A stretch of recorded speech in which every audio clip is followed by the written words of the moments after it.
Ayan. Salamat sa kabutihan ng ating dakilang hari, Abayahawa. Ayan. Sa lahat ng pinaghaharian ng dakilang hari. Ayan. Alam nyo ba na tulad kagabi, tayo sa kingdom, hindi tayo naghahanap ng swerte. Ano po?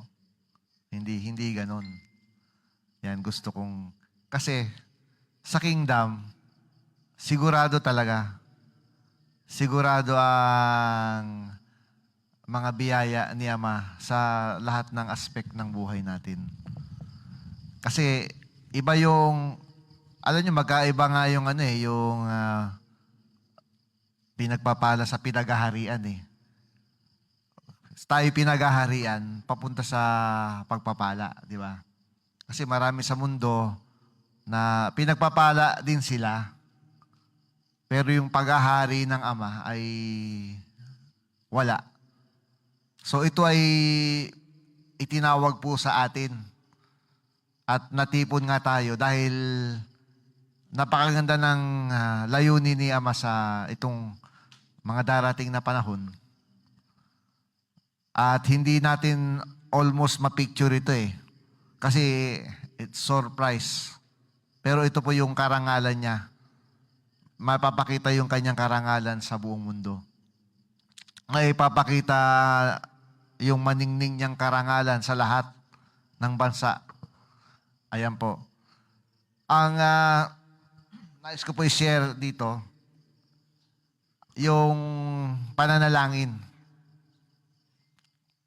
about prayer, ano po. Ayan. Kasi sa totoo, ito ang pinakamadali na tinutokso na minsan tinatamad ang marami. Di ba? Ano nga ba talaga itong prayer? So naituro na rin po ito ng ibang kahan at alam ko si kahan Everday na naituro din ito. At maganda ring talakayin natin. Talakayin natin hanggang sa ito ay mabuo sa ating puso at diwa. Nung tayo po ay nakakilala kay Aba, nung sumunod tayo sa tipan, sa pagkikipagtipan sa Kanya, alam nyo ba na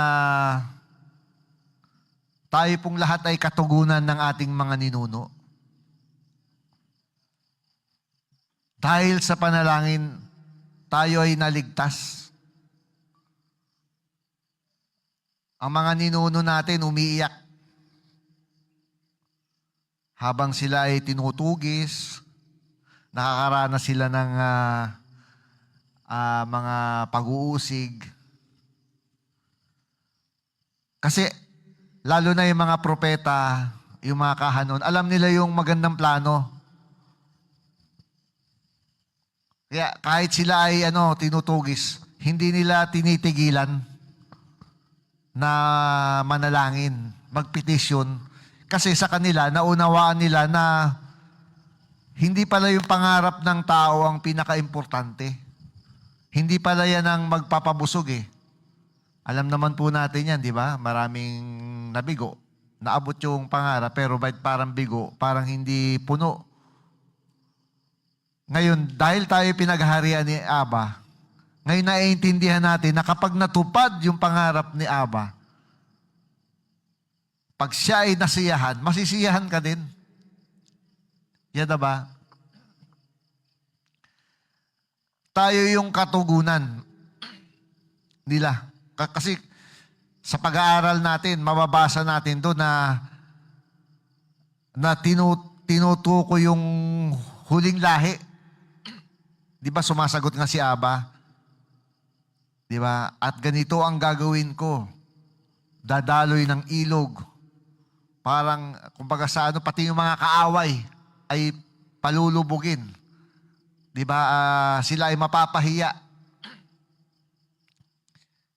So nangangahulugan doon sa pinag-aralan natin, ito ay kalooban ng ating hari na tayo ay magpetisyon. Kasi ito ang kanyang karangalan. Yung tayo ay nakikiisa sa kanya, tayo yung katugunan, ngayon, habang sila ay pinipighati, Ama, yung susunod na lahi, ito'y pangako mo, di ba? Kinakatok nila yun, di ba? Kinakatok nila lagi yung susunod na lahi. Hanggang sa atin, so tayo ngayon, kumbaga sa takbuhan, sa race, ipinasa sa atin yung baton. Yung baton.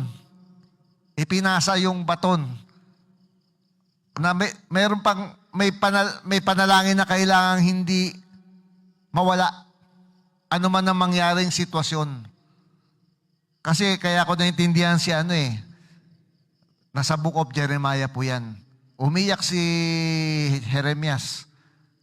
Kasi naligaw ang tinugon sila.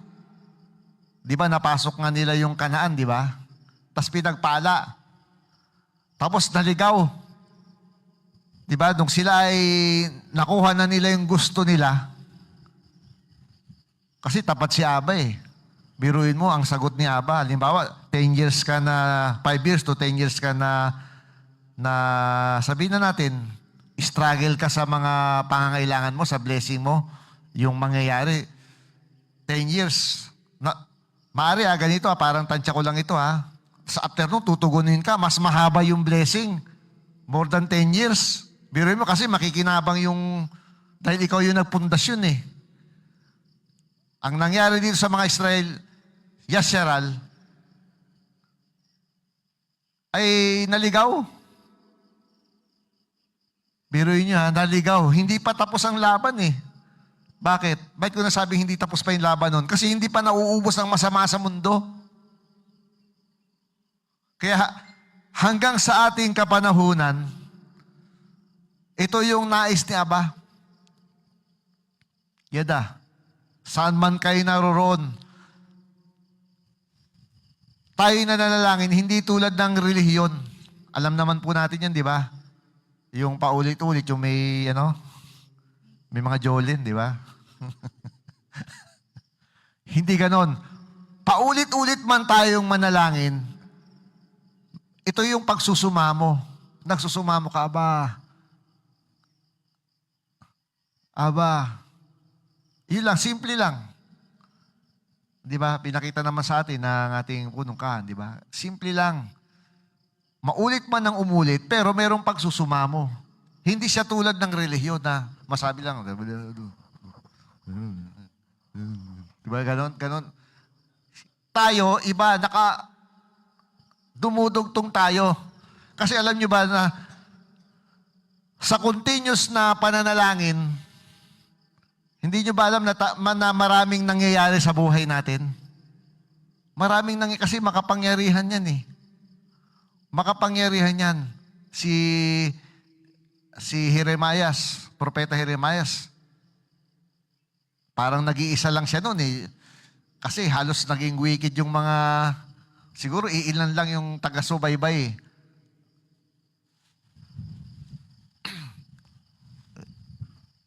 May sinabi siya doon na parang nilibak siya na hindi naman ganyan Kasi maaring busog sila noon na sila ay sasakupin. Di wala yan. Parang binabastos na. Porque natikman na nila yung kumbaga ang tawag dito lumaki yung ulo ng mga Yasharal. Kasi maaring magaling talaga sila sa digmaan Yumaman sila Pero, nakalimutan na nila yung komunikasyon kay Ama. Kasi yung komunikasyon kay Ama, ibig sabihin, yun yung direksyon Yun yung direksyon ng buhay. Hindi yung tinugon na, ayaw nang makipag-usap kay Ama. Kaya dyan naligaw ang Yasharal. Lagi silang, ang tawag dito, nakaka-capture, naaalipin sila. Dilibak si Jeremias, ayun, sinakop sila. Kasi nawala yung bantay Kasi ang pananalangin ay pundasyon. O, basahin natin sa Proverbs chapter 3, verse 5 to 7, kung hindi ako nagkakamali. Trust in Allahaya with all your heart, and lean not unto your own understanding. In all your ways, acknowledge Him, and He shall direct thy paths. Ibig sabihin, ang pananalangin, ang continuous na pananalangin ay pagtitiwala kay Ama. Minsan parang walang nangyayari, di ba? Pero, huwag kang tumigil. Manalig ka. Kasi ang pananalangin, yung normal itong pakikipag-usap kay Ama, pag lumalapit tayo sa Kanya, sa Kanyang presensya, may mauunawaan tayo dyan. O halimbawa, bata ka pa, o ano man ha, halimbawa lang to. Gusto mo ng ganito, malaking bahay. O gusto mo ng eroplano, o halimbawa, gano'n ha. Eh, nasa puso mo, totoo talaga yun. O, kasi gusto nga ni Ama gusto nga ni Ama, i-bless yung ibigay ka sa mga anak Ngayon, hindi ka agad tutugunin.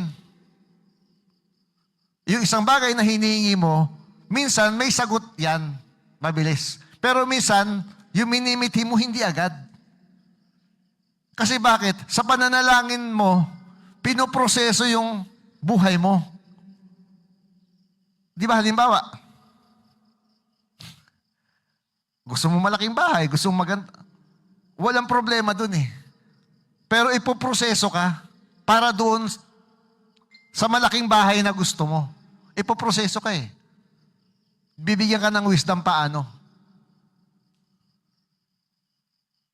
So, di ba, tuturuan kang magbigay. Tuturuan kang, halimbawa, yung balik na bahay mo, yung, sabihin natin may hirap na talagang wala. Di ba? Hindi naman loko-loko, di ba? Sige, tuloy ka muna dito. Halimbawa, kasi nasa Torre yan Sige, dito ka muna, wala kang Ika nga ito yung sinasabi homeless, di ba? O dito ka muna for ganitong ilang araw, di ba? O kaya may galing sa malayo. Basta, kilala mo naman, di ba? So, sa kagaganon mo, katutulong mo, sabi, tuloy-tuloy ka manalangin, Aba, bigyan mo ako ng malaking bahay. Yun pala, pinoproseso ka na. Kasi, bibigyan ka ng malaking bahay, hindi para ipagpasikat mo. Tama? Hindi para ipang-aapi mo. Kundi, bibigyan ka ng ganon, sabihin natin, facilities, para ipaglilingkod mo.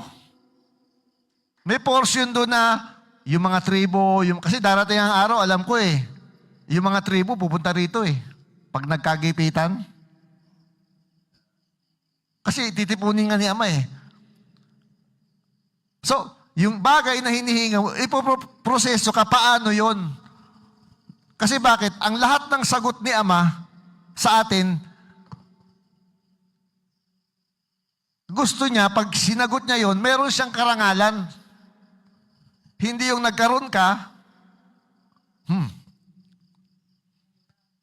mas gwapo ako mas, di ba? Pinangaapi mo. Di ba? Oh. Naligaw yan ng naging sakit ng Yasharal. Nung sila ay tinugon, nabusog na. Nakalimutan ng lumuha. Tama? Nakalimutan ng meron pa Kasi ang masama nandyan pa, hindi pa nauubos. Ayan yun, kaya tayo nandito. Kaya sabi ko nga sa mga kabataan So, ginather namin ni Bro Alan. Sabi ko, ipundasyon natin sila. Sabi ko, hindi nandyan lang. Kasi, kailangan ipag-pray na nila yung future nila. Kasi ganun yun Pag nananalangin ka ngayon, may pinipetisyon ka kay Ama, ay, pinapanalangin mo na yung